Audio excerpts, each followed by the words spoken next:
नमस्कार साथियों। तुम्हारे नाम का तो कुछ मतलब भी निकलता है। तुम्हारे नाम का तो कुछ मतलब भी निकलता है। न जाने ऐसी क्या सिफा है मेरे नाम में। न जाने ऐसी क्या सिफा है मेरे नाम में कि लोग नाम लेते ही मतलबी हो जाते हैं।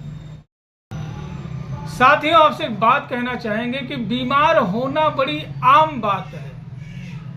बीमार जो है होना बहुत ही आम बात है। बीमार होना एक जिंदा इंसान के नसीब में लिखा रहता है। एक मुसीबत, टेंशन, किसी प्रकार की समस्या सिर्फ जिंदे लोगों के जो है नसीब में होता है। मुर्दा लोग तो आसानी से सोए रहते हैं।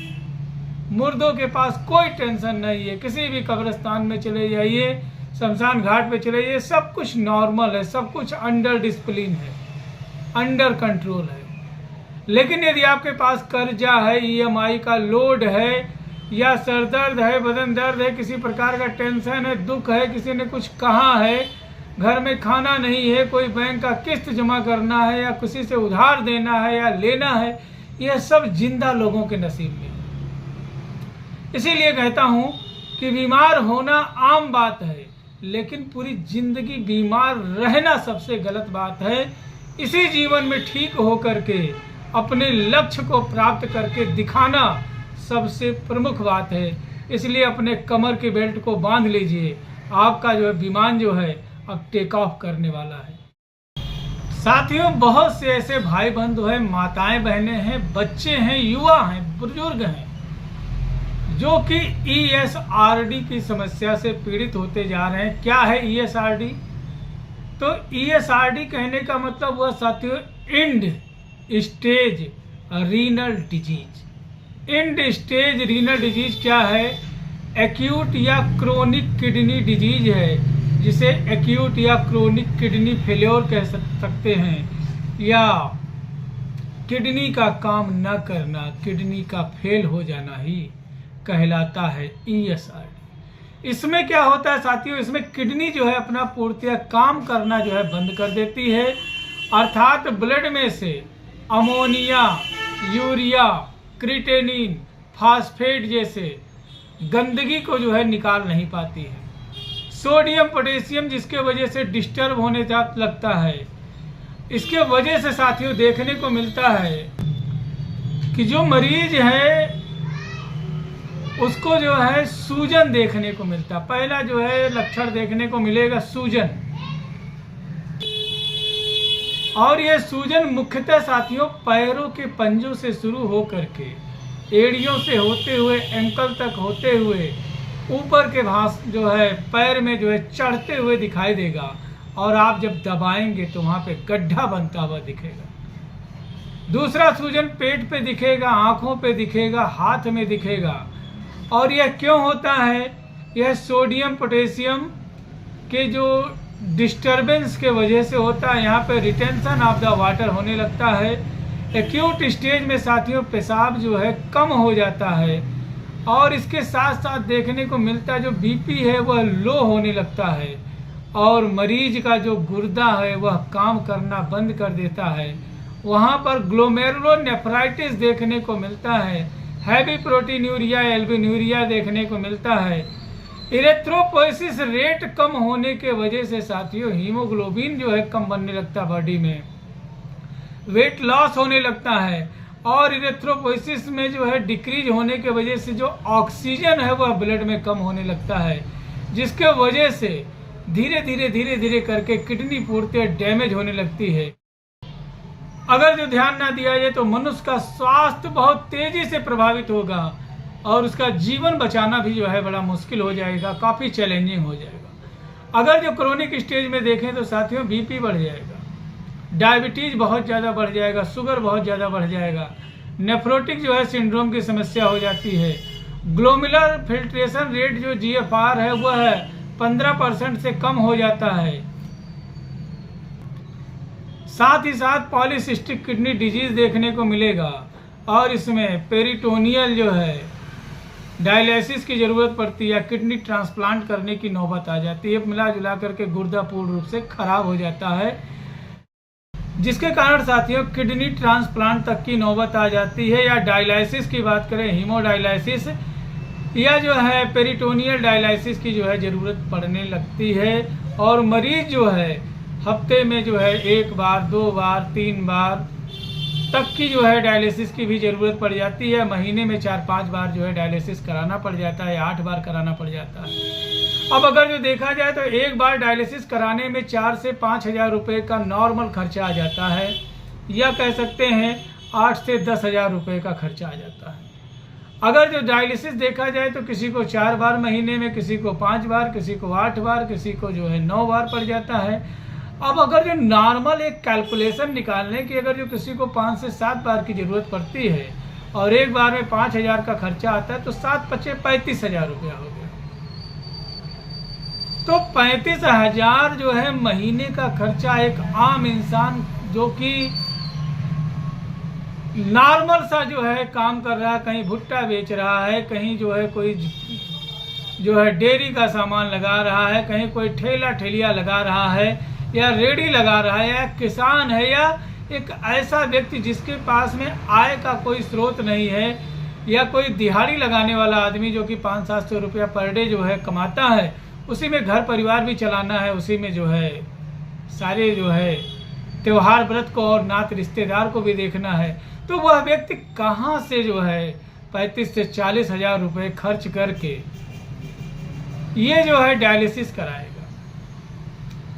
मैं डायलिसिस के विरोध में नहीं हूँ, ना मैं डायलिसिस के जो है विपक्ष में अपनी बात को रख रहा हूँ।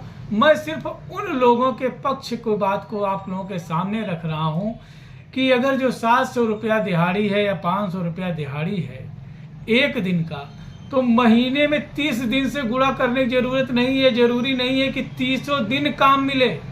एक महीने में 20 दिन काम मिलता है, एक महीने में 10 दिन काम मिलता है, एक महीने में कभी कभी ऐसा होता है कि जो है 15 दिन 18 दिन ही काम मिला। अगर रेशियो ले लें अगर जो 20 दिन का, तो 7 दूनी 14 हज़ार रुपया हुआ। इसी में बच्चे का फीस भी जाएगा, कापी किताब भी खरीदा जाएगा, राशन भी खरीदा जाएगा, और यात्रा भी की जाएगी, तीर्थाटन भी किया जाएगा, नात रिश्तेदार के यहाँ बर्थडे पड़ेगा उसमें भी दिया जाएगा। कुल मिला जुला करके महीने के अंत तक कुछ भी नहीं बचता है। तो मेरे भाई मेरे दोस्त, ये जो 14 से 15 हज़ार रुपया महीना कमाने वाला इंसान है, ये कहाँ से किडनी का इलाज कराएगा, कहाँ से डायलिसिस कराएगा? तो जिनके पास पैसा है वो तो डायलिसिस आसानी से करा सकते हैं, करा ही रहे हैं। लेकिन आज भी बहुत सारे लोग ऐसे हैं जिन्होंने अपने गुर्दे की बीमारी को समय और ईश्वर और भगवान के भरोसे छोड़ रखा है, और कहते हैं जब तक मालिक जिंदा रखेगा तब तक जिंदा रहेंगे। लेकिन कहीं ना कहीं मरने से डर नहीं लगता है। परवरिश कौन करेगा उनके बाद? बच्चों का कैसे जो है भविष्य आगे बढ़ेगा, बच्चे कैसे आगे जीवित रहेंगे, कैसे उनका जो है भला होगा, इस चीज की चिंता इंसान को सताती है। तो ऐसे में साथियों बहुत से ऐसे लोग हैं जिन्होंने कभी एक नशे के लिए एक इलायची तक भी नहीं खाया, उनका भी गुर्दा खराब हो गया। बाकी जो है अल्कोहल का जो प्रयोग कर रहे हैं, या जो है मादक पदार्थों का प्रयोग कर रहे हैं, बहुत ज़्यादा जो है तेल मसाला चिकना खा रहे हैं, या बहुत सारी जो है नशीली चीज़ों का सेवन कर रहे हैं, एक तरफ वो है और एक तरफ ऐसा व्यक्ति जो कह रहा है कि मैंने आज तक कभी एक इलायची नहीं खाया, इसका किडनी कैसे खराब हुआ। सोचने की बात है कि मेरे गांव का ही मेला है, मेरे शहर का ही मेला है, जिसमें मेरे अपने लोग ही जाएंगे, कोई दुश्मन नहीं जाएगा। लेकिन दबा करके मोमोस में जो है, चटनी में, हर खाने में गंदा तेल मिलाया जा रहा है, अजीनोमोटो मिलाया जा रहा है, ऐसे ऐसे मोटे मोटे जो है क्रीम मिला मिला करके दे रहे हैं खाने के लिए कि जिसकी कोई बात नहीं, ना इसे मेरा लीवर पचा सकता है, ना मेरा किडनी इसे छान सकता है। तो ये कहीं ना कहीं जा करके गुर्दे को, यूरिनरी ट्रैक्ट को जो है कहीं ना कहीं बाधित करेंगे, जिसके वजह से मूत्र बाधा होगा, एक्यूट या क्रोनिक ग्लोमेरुलोनेफ्राइटिस होगा, नेफ्रोटिक सिंड्रोम होगा, हैवी प्रोटीनूरिया, एल्बिनूरिया की समस्या होगा, क्रिएटिनिन, यूरिया, यूरिक एसिड बढ़ेगी, फास्फेट बढ़ेगा, और साथियों कहीं ना कहीं गुर्दा खराब हो जाएगा। फिर जा कर के हमें जो है डायलिसिस कराना पड़ेगा। और डायलिसिस कैसे कराएंगे जब खाने की व्यवस्था नहीं है, तो डायलिसिस कैसे कराएंगे। तो मेरे भाइयों, मेरे दोस्तों, एक चीज़ याद रखिए, जो प्रकृति ने जो है तैयार किया है, साग सब्जी फल भोजन अनाज, वही आपके लिए फायदेमंद है। इसके अलावा और कुछ खाने की ज़रूरत नहीं है। इसी से आपकी पोषकता होगी, इसी में ही सब कुछ है। Fat, protein, vitamin, minerals, carbohydrate सब कुछ है। कुछ भी अलग से लेने की ज़रूरत नहीं है। क्या करें क्या ना करें, तो सबसे पहले जो है बुरी आदतों को छोड़ें, नशीली मादक पदार्थों को छोड़ें, उल्टा सीधा जो भोजन कर रहे थे उसको छोड़ें। और क्या करें, सबसे पहले अपने किसी नज़दीकी सरकारी अस्पताल में जाएं, वहाँ रोग विशेषज्ञ चिकित्सक के परामर्श के अनुसार दवा करें। अगर जो आप पैसे के अभाव में अपना इलाज नहीं कर पा रहे हैं या होम्योपैथ में इलाज करना चाह रहे हैं, तो आइए आपको 3 स्टेप में इलाज बताते हैं। पहले आइए जनरल मेडिसिन बताते हैं, यदि आपको गुर्दे से संबंधित कोई समस्या हो रही तो। साथियों, 1 नंबर की दवा है, सबसे 1 नंबर पे आती है कैंथेरिस। यह हर तरीके की पेशाब में जो इतनी भी जो है इन्फेक्शन है, यूटीआई है, जलन है, कठिन है, यह पेशाब से के रास्ते खून आ रहा है, सब में बड़ा अच्छा काम करता है। दूसरा आता है इक्विसेटम। जी हाँ दोस्तों, ज़बरदस्त होम्योपैथिक मेडिसिन है। यह हर तरीके के इन्फेक्शन को जो है ठीक करती है और आपके जो है सीरम क्रिटेनिन को मेंटेन करेगी, यूरिक एसिड को मेंटेन करेगी। अब अगर जो आप डायलिसिस पे पहुंच गए हैं साथियों, तो इसमें जो है हेलोनियास डेओका, फास्फोरस, प्लम्बमेट, सीरम एंगुली। जी हाँ दोस्तों, जबरदस्त होम्योपैथिक मेडिसिन है सीरम एंगुली, जो कि आपके किडनी के इन्फेक्शन को, GFR का जो रेट कम होता जा रहा है उसको मेंटेन करेगा और धीरे धीरे आपके गुर्दे को फिल्टर कर देगा और गुर्दा धीरे धीरे काम करना शुरू हो जाएगा साथियों। अब इसके अलावा अगर जो आपको हैवी प्रोटीन यूरिनेरिया जो है एल्ब्यूनेरिया की समस्या है या नेफ्रोटिक सिंड्रोम की समस्या है, तो चिम्फिला अम्बिलाटा, जी हाँ दोस्तों, क्लीमास्टिस इरेक्टा और सरसापेरिला जबरदस्त होम्योपैथिक मेडिसिन है। यह आपके गुर्दे को एक्यूट स्टेज में ही, क्रोनिक स्टेज में ही फिर से जो है तरोताजा कर देंगे और आपका गुर्दा काम करने लगेगा। अब अगर जो आप बहुत ज़्यादा सीरियस स्टेज में चले गए तो घबराइए मत। यहाँ से शुरू होता है कॉन्स्टिट्यूशनल मेडिसिन।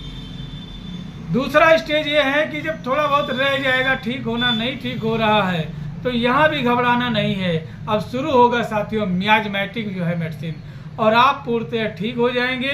अब रही बात खर्चे की, तो खर्चा कितना आएगा? उम्मीद करते हैं 400-500 रुपये के खर्चे में आपके गुर्दे की बीमारी ठीक हो जाएगी।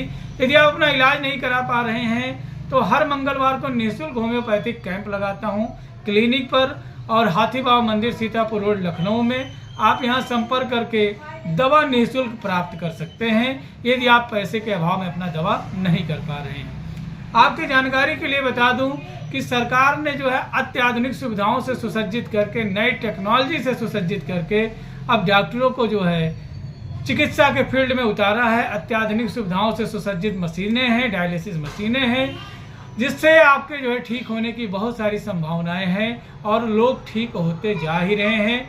आपसे करबद्ध निवेदन है साथियों कि सुबह जो है जल्दी उठ जाएं, कुछ देर व्यायाम करें और डॉक्टर के परामर्श के अनुसार कई तरीके के खट्टे मीठे फलों का प्रयोग करें। सुबह में नाश्ते से पहले, दोपहर में भोजन से पहले कई तरीके के सलाद का प्रयोग करें और डॉक्टर के परामर्श के अनुसार भोजन को करें। जल्दी ही आप ठीक हो जाएंगे। तो साथियों, वीडियो कैसा लगा आपको जरूर हमें बताएं। यदि आपकी कोई समस्या है तो ऊपर दिए हुए नंबर पर कमेंट करके जो है या फ़ोन करके आप बता सकते हैं। तब तक के लिए अपने सेहत और स्वास्थ्य का ध्यान रखें। मिलते हैं फिर किसी बड़े चैलेंज को लेकर के एक छोटा सा समाधान के रूप में। जय हिंद, जय भारत, जय होम्योपैथी।